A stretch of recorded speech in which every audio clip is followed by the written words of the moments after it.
The briefing room at Camp Thunder, deep in the Brunei rainforest, was thick with testosterone and unspoken rivalry. Two elite units, separated by an ocean and bound by a common language, stood on opposite sides of a challenge that would become legend.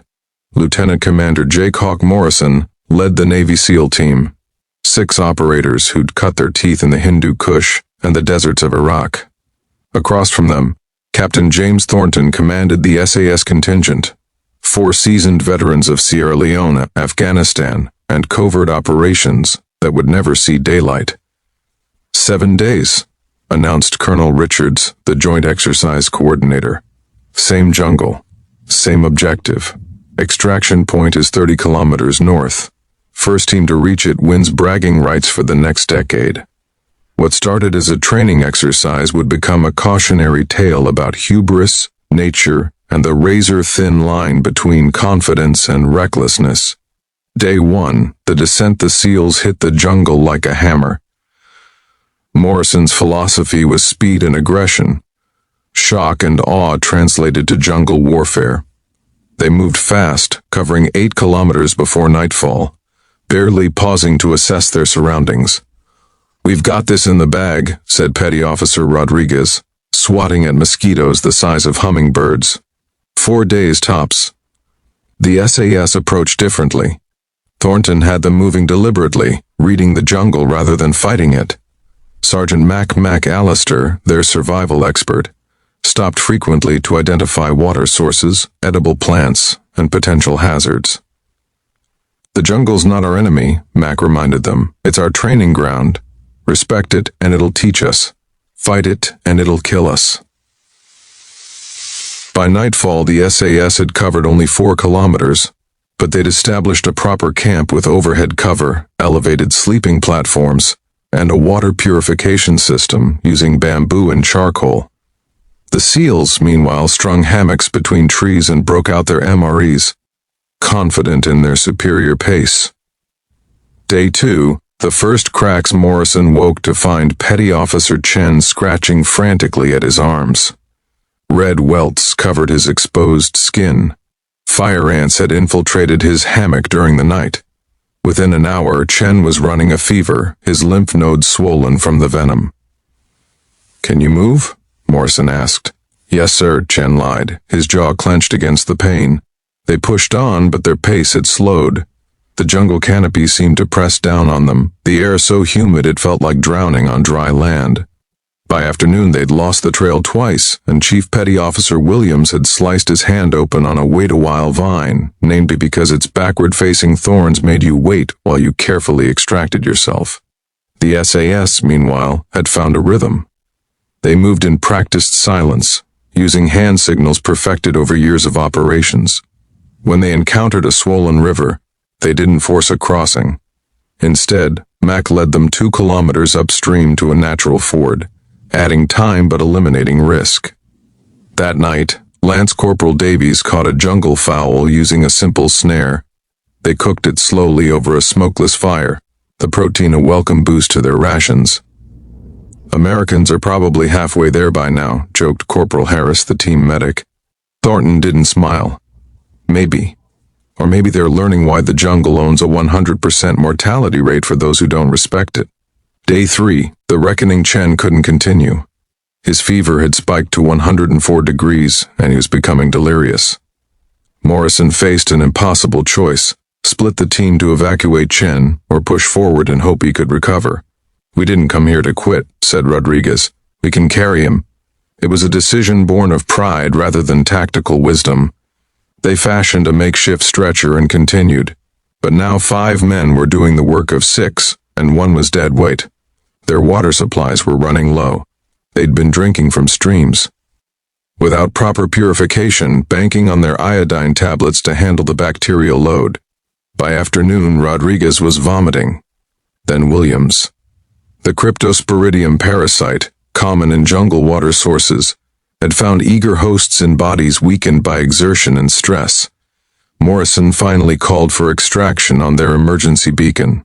The helicopter arrived 3 hours later, plucking Chen, Rodriguez, and Williams from a clearing. The hovering aircraft attracted every predator within 5 kilometers. and when it departed, the remaining 3 SEALs found themselves being tracked. "Did you hear that?" whispered Morrison, his rifle raised. In the undergrowth, golden eyes gleamed. Sumatran tigers, disturbed by the helicopter, were now following the scent of blood and weakness. Day 4, Adaptation versus Attrition. The SAS crossed the halfway point to the extraction zone. They'd encountered their share of challenges.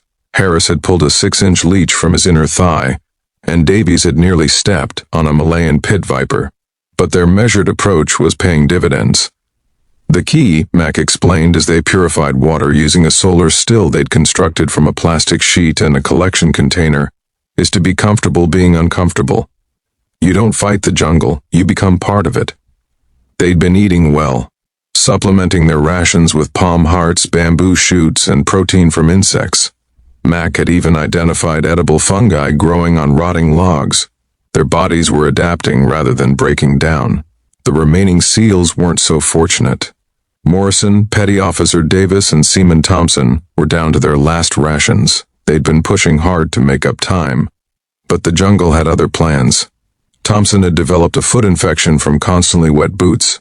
Immersion foot was progressing to full-blown trench foot, the flesh turning white and sloughing off. When they finally stopped for the night, exhausted and demoralized, Morrison realized they'd been walking in a circle. The GPS unit had malfunctioned in the humidity, and without proper navigation skills, they'd wasted an entire day. "Sir, we need to call for extraction," Davis said quietly. Morrison's pride wouldn't allow it. "We're 3 days from the objective. We can make it." But the jungle was listening, and the jungle always takes its due. Day 5, the price of pride. Thompson couldn't walk. His feet were ruined, and infection was spreading. Morrison and Davis fashioned a litter, but they were running on fumes, dehydrated, undernourished, and mentally shattered. At noon, they stumbled into a clearing and activated their emergency beacon again. The helicopter pilot took one look at Thompson's feet and whistled low. "You boys need a hospital, not an extraction point." Morrison watched his team being loaded into the aircraft, the weight of failure crushing his chest. Tell them we made it to day 5. "Tell them yourself," the pilot said, not unkindly. "This isn't a competition anymore. This is a rescue." As the helicopter disappeared into the canopy, Morrison sat alone in the clearing, his rifle across his knees, tears mixing with sweat and rainwater. The jungle's insects began their evening symphony, indifferent to human suffering. Day 6, the long walk. The SAS moved with quiet confidence. They were tired, certainly, but they were functioning. Thornton had kept morale high by maintaining routine, brew-ups for tea at specific times, regular medical checks, evening discussions about tactics and lessons learned. "The SEALs are probably at the extraction point already," Harris said, though his tone suggested he didn't believe it. Mac shook his head. "I've been reading the signs. We passed their tracks yesterday, going in circles. The jungle chews up the unprepared and spits out the stubborn. Speed without wisdom is just a faster way to fail." They encountered their own crisis that afternoon when Davies slipped on a muddy slope and slid 20 feet down an embankment, dislocating his shoulder. Harris, the medic, reduced it on the spot, a procedure that left Davies pale and shaking. But they adapted, redistributing his gear and adjusting their pace. "Can you continue?" Thornton asked. Davies nodded, sweat pouring down his face. "It's not about comfort, sir. It's about completion." They pressed on, the extraction point now just 8 kilometers away. Day 7, arrival. The SAS emerged from the jungle at dawn, 4 soldiers moving like ghosts through the morning mist. The extraction point, a former logging camp, sat quiet and empty except for Colonel Richards and a medical team. Richards checked his watch, 17 hours ahead of schedule. "Well done, gentlemen." Thornton accepted the congratulations with characteristic British understatement. "The jungle was the real instructor, sir. We just passed its course." "And the SEALs?" Richards asked, though his expression suggested he already knew. "All extracted. Medical evacuation. They'll recover, but—" Thornton paused. "They were good operators. Excellent, even. They just approached this with the wrong mindset. Mac, cleaning mud from his rifle, added, "In the desert, speed and firepower win. In the jungle, patience and adaptation win." They never made that mental shift. The debriefing 3 weeks later, in a conference room at Naval Special Warfare Command, Morrison sat across from Thornton. The wounds had healed, though Thompson would never operate again. His feet required partial amputation. "Your team survived," Morrison said quietly. "Mine didn't even make it halfway." Thornton leaned forward. "This wasn't about survival, skills, or tactical superiority. Your operators are as good as mine in a firefight. This was about understanding the operational environment. The jungle doesn't care about your budget, your technology, or your reputation. It only cares whether you respect its rules." Morrison nodded slowly. "We trained for the jungle. You trained with the jungle." "Exactly," Thornton said. "We've been running jungle operations since Malaya in the 1950s. It's in our institutional DNA. You lot are brilliant at desert and maritime ops. But the jungle," he paused, "the jungle is our home turf." "What's the lesson?" Morrison asked. "For my after-action report." Thornton considered, "Speed is useless without sustainability. Technology fails in humidity and heat. Individual toughness means nothing if the team system breaks down. And pride," he met Morrison's eyes, "pride will kill you faster than any snake or tiger." "The press is calling it a competition," Morrison said bitterly. "British SAS beats Navy SEALs." "Then the press is missing the point," Thornton replied. "This wasn't about us versus you. This was about humans versus nature. Nature won. We just lost less badly."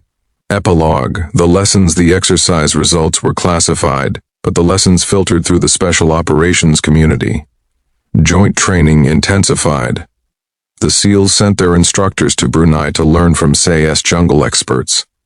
The SAS, in turn, attended advanced desert warfare courses in California. Morrison eventually commanded his own SEAL team again, but his approach had fundamentally changed. He implemented mandatory jungle survival courses, brought in indigenous trackers as consultants, and drilled his operators on the difference between speed and efficiency. Thompson, despite his injuries, became an instructor, teaching new operators about the price of pride and the importance of knowing when to slow down. The jungle that had nearly killed them became their greatest teacher. Years later, a young SEAL candidate asked Morrison about the infamous exercise. "Sir, is it true that only one team survived?" Morrison smiled grimly.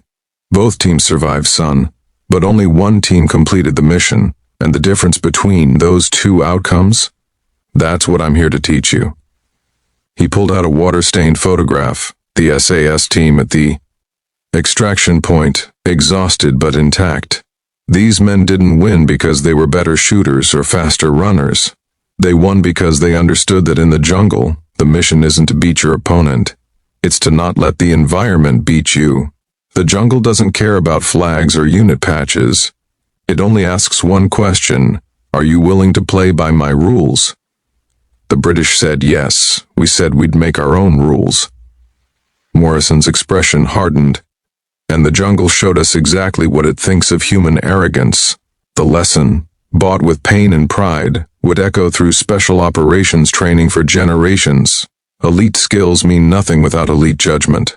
And sometimes, the greatest victory is recognizing the difference between a challenge worth taking and a disaster waiting to happen. In the end, the jungle always wins.